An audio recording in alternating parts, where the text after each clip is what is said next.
Good morning, good morning. We're coming to you live from Talk Visual 305 downtown Homestead. I'm here with my right hand, Mr. Julio Guzman.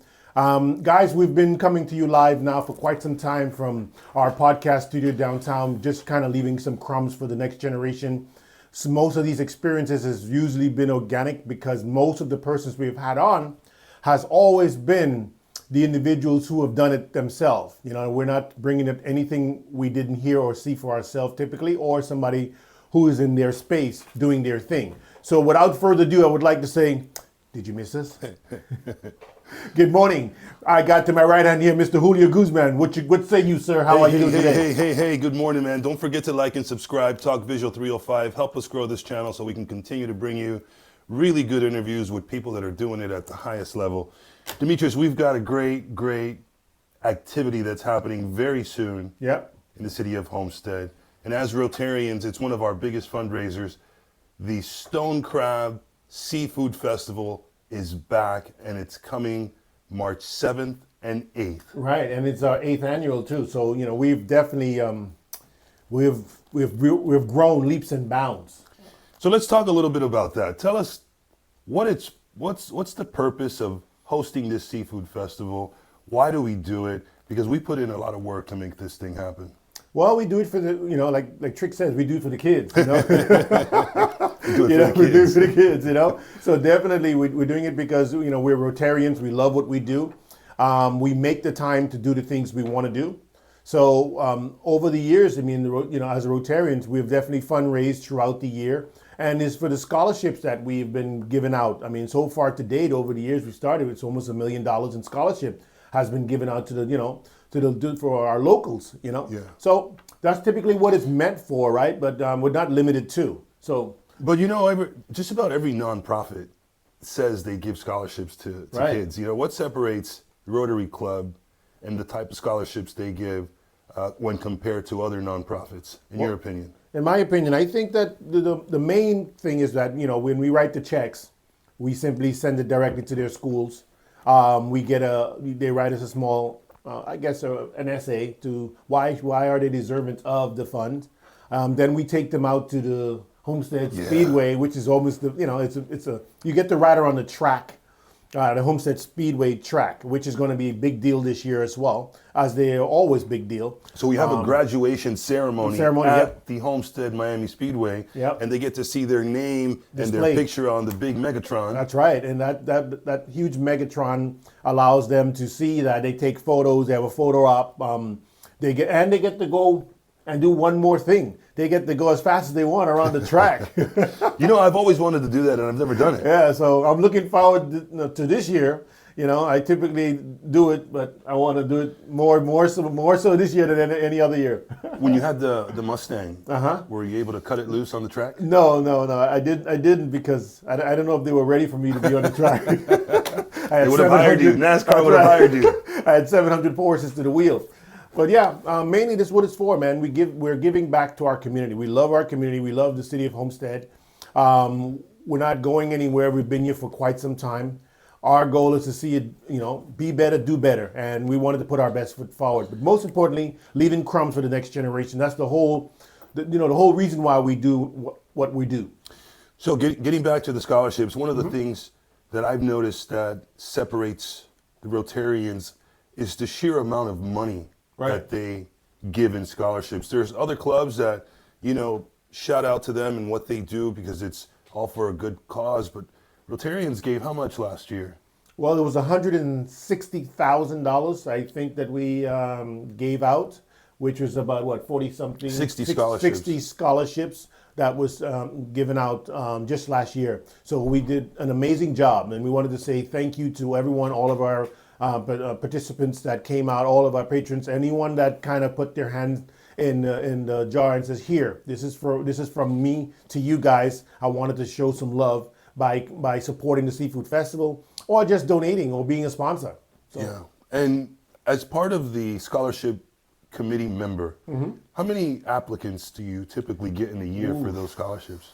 About 100 or more. It hurts our heart when we can't simply give up, bring in everybody, because that's the whole intent, right? We go through it. It's about 9 of us that sit there, and we meticulously go through them to try to pull out. And it's not one thing we look for. We go through them and we kind of rotate them on a number scale, and then we award those fortunate. But nonetheless, we do our best to make sure everybody gets something if we could.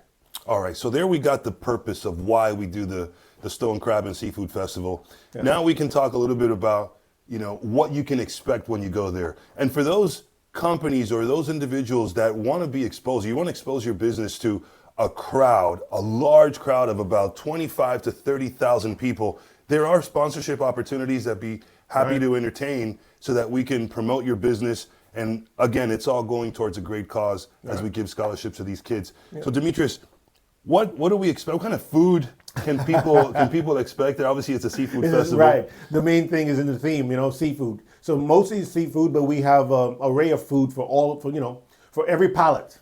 So in the event that you like certain types of food, practically we have them out there. We have immediately the food vendors fill up fast. I mean, the minute we send out the applications for the next year, within days they seem to jump on. I've heard that the food vendors, the minute the festival is over, they're already giving their check for the next year because they like the way the seafood festival went. 100%, because in the merchandise section, we were able to we had about 54 merchandise vendors. That's up at least almost 15-20% from the year before when we've only had a certain amount. But now we've grown so big, now we have almost a waiting list. So we try to get first right of refusal, but we try not to close in at the last week. We need all of the applicants to kind of send their stuff in sooner. It is on the website. Our email address is up there. Our phone number is there, so you can reach out if you have any questions. If you're self-sustained and you need more, if you need space, we tend to have a few extra spots that we can kind of maneuver to kind of bring you in. But mainly we need sponsors. We need more money to give away more money. All right, so for those out there that are looking to be a sponsor or a merchandise vendor, they could always go to homesteadrotary.org. Correct. Right? That's where the application link is. Right. Or they can go to homesteadseafoodfestival.com. Correct. And the link is there too. That's right.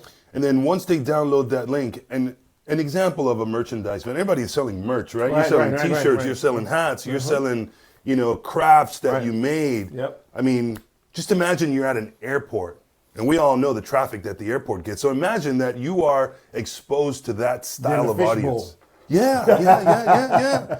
I mean, it's hard not to sell whatever you've got. You're in a fishbowl. If you out there and you don't sell nothing, you don't deserve to be out there because you're literally in a fishbowl. They have to pass you, to get to the food. It's by design that way. Mm-hmm. All right, and the entertainment. Last year we had El Chacal was there. Yeah, man, that was cool, special. Man. Shout out to El Chacal for blessing us with his presence last year. Right. We also had DJ Felix Espinal. Espinal. We had a number of bands out there. It was Eclipse, the Southern Stampede. Southern Stampede will be in the building. They'll be in attendance this year for sure. So those of you that love Southern Stampede, they got good music, man. Well, yeah, they really do. They get me moving and shaking every time they start playing, man. And as long as the weather permits, and it seemed like in this time of the year, the weather seemed to hold tight, giving us the opportunity to enjoy the day, enjoy the weather. And we've been having some great weather until, midday, or I guess early morning has been but it seemed to warm up now. I'm hoping heading into March, we tend to get, we won't be a March madness, Now let's set some housekeeping rules, because every year we get a few individuals that just bring their dogs, and it's not a dog park, right? It's not a place where you're gonna bring dogs unless they are a bona fide service animal. Right. With the appropriate paperwork. Right. We've been strict because we've had persons coming out there and they've brought almost their kennel with them and they're trying to sell their animals on property, their puppies. Or they're trying to bring animals in there that's causing disruption. So we wanted to just try to bring it back into the base and says, if it's a service animal and they can prove that it is, by all means, we're not trying to break any rules. We also understand what the needs are. So we're compromising in those ways because of the rules. So please come out there to have some fun, enjoy Right. yourself, bring your family. It's a family fun atmosphere. Lots of food, lots of good music, lots of good people. What's also great is the presence of law enforcement. Yes, correct. They make everyone feel very, very safe. Yeah. So for those that get a little out of hand with a little too much alcohol, just try to keep it to a minimum, because law enforcement is out there they're out making there. sure that everybody is having a good time Well, in that family fun atmosphere. Yeah, they have the command truck with the drones, and Yeah. they have a bird's eye view, literally, of the whole park. Their security's tight, getting in. We have the back gate, front gate, and everything else is secure typically. So, guys, listen, we're one of the most inexpensive festival around. If you go to South Beach, you're going to pay top dollar.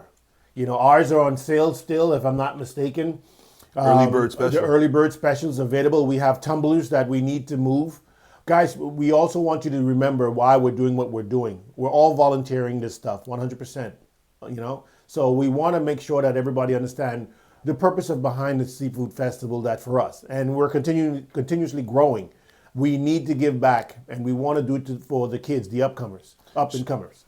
Kids under 13 do not pay. Kids under 13 are free. Is it 13 or 12? I think it's 12, but we can definitely kind of review it to make sure of. I believe it might be 12. Right. Demetrius is correcting me here. Right. But still, we're making it easy for the young kids to come and have a great time. Right. And for those that do not want to wait in long lines, get your early bird special tickets now. It'll give you the QR code, and you can just walk right in, and you don't have to stand in line to get there. So those tickets are at Eventbrite, or are they at they're on Eventbrite as well. They're in Homestead Seafood Festival. HomesteadSeafoodFestival.com or Eventbrite. That's the platform that we're using for those tickets, so you can get your QR code, have it downloaded to your phone, come show your code, and walk right in. Guys, if you're looking for a space to kind of be somewhere where it's about 25 to 30,000 people on a weekend, from Friday evening to Saturday to Sunday, actually, where you can sell your products. I mean, you can't get a better spot than the Seafood Festival if you're a business person, or if you're inspiring business person, and you have a product to sell. Great opportunity. We still have a few spaces left for the merchandise section. The food side is totally out, guys. That moves fast. Obviously, we do have a list of persons we've had from last year. First come, first serve. We try to be respectful for the last year ones. Right. However, but we've made provisions for the new one. So if you need any help, reach out. We're online. Our application stuff is there. If you don't see it there, my email address is online there. My phone number is online there. Kevin, Julio, we're all available. If you just want to be a sponsor, I see Dante's Bunks House. Big up to you, my brother. If you want to just be a sponsor, you can be as well. We're looking for sponsors because there's no limits for the amount of money we want to raise. We're not going to say no, it's too much. So again, those days, March 7th and 8th. Yes. That date is coming up very, very soon. Real fast. So we hope to see you out there, and let's make this another great event in the city of Homestead. Anything else on the No, agenda? man, we have our meeting today. We're looking forward to kind of going over the numbers to see where we are. Persons that's checking in, we have almost over 100,000 persons that checked in. Yeah. That's a good thing. That means the attention is out there. That means the marketing is working. The signs are working. We're making it right. So, guys, anything that you'd want to see us do better, please let us know. If you have a good band that you want us to kind of go after to see if we can have them on as well. We're looking for some good entertainment too. So please let us know. All right. And at the end of the day, if you are a friend of ours, if you're a friend of Demetrius, you're a friend of mine, do us a favor, or if you just like the content that we're putting out, please like and subscribe to this channel so we can continue to grow. Because Right. without you guys, we can't make this happen. And we enjoy bringing you this kind of content and these interviews with these prominent people that are doing great things. And again, it's to leave crumbs for the next generation so that we can inspire and continue to do good in the city of Homestead. We appreciate you guys, man. Don't forget to like and subscribe. Talk Visual 305 on YouTube. We're pretty much on every major platform now. Our fan base are growing. We can do better, obviously, because there is never enough fans that you would want to have. Because the purpose behind our whole podcast is to kind of bring attention to Homestead, because this is our home. Yeah. And everyone that has a space somewhere else, when we want us to like and subscribe your stuff, please, return the favor. We love you for what you guys do. So, God bless. Thank you guys for tuning in.